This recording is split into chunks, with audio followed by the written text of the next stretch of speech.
यसो बस्यो, फोन निकाल्यो र स्क्रोल गर्न थालिहाल्यो। आजकल यो बानी हामी मध्ये धेरैलाई हुन सक्छ। सोशल मिडिया चलाउँदा स्क्रोल गर्दा गर्दै घण्टौं बितिसकेको हामीलाई थाहा हुन सक्छ। त्यसबीचमा हामीले अनेकौं भिडियो हेरिसकेका हुन्छौँ, तर के हेर्यौं भन्ने कुरा हामीलाई केही पनि थाहा नहुन सक्छ। यसको एउटा साइन्टिफिक रिजन पनि छ। हामीलाई थाहा नहुन सक्छ, तर हाम्रो ब्रेनको एउटा केमिकलले यहाँ महत्त्वपूर्ण भूमिका खेलिरहेको हुन्छ र त्यो केमिकलको नाम चाहिँ डोपामिन हो।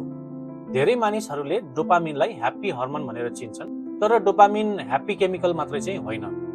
विशेष गरी डोपामिन हाम्रो ब्रेनको reward system, motivation, learning and movement सिस्टममा महत्त्वपूर्ण भूमिका खेल्ने एउटा न्युरो ट्रान्समिटर हो।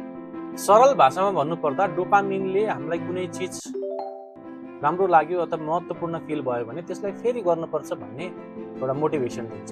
मान्नुहोस् हजुरहरूले एउटा लक्ष्य राख्नुभयो, म हरेक दिन 30 मिनट एक्सर्साइज गर्छु भनेर। पहिलो दिन हजुरहरूलाई एक्सर्साइज गर्न अल्छी लाग्न सक्छ, तर पनि तपाईँहरूले एक्सर्साइज पुरा गर्नुभयो। अब एक्सर्साइज पुरा गरिसकिसकेपछि गोल पुरा भएको फिलिङ तपाईँहरूलाई आउँछ र त्यो गोल पुरा भएको फिलिङले गर्दा हामीलाई फेरि त्यो चिज रिपिट गर्नको लागि मोटिभेसन मिल्छ।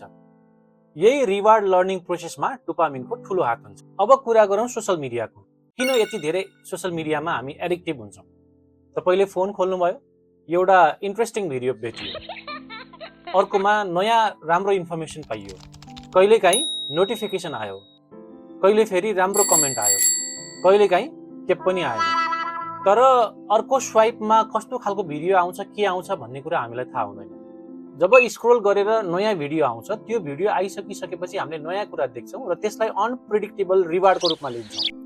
त्यसले गर्दा हाम्रो ब्रेनमा डोपामिन रिलिज हुन्छ र त्यसले गर्दा हामीलाई अझै अरू भिडियो हेर्नको लागि फर्दर मोटिभेसन मिल्छ। यस्तो अनप्रेडिक्टेबल रिवार्डले हामीलाई घरिघरि फोन चेक गरिराख्नको लागि प्रेरित गरिरहन्छ।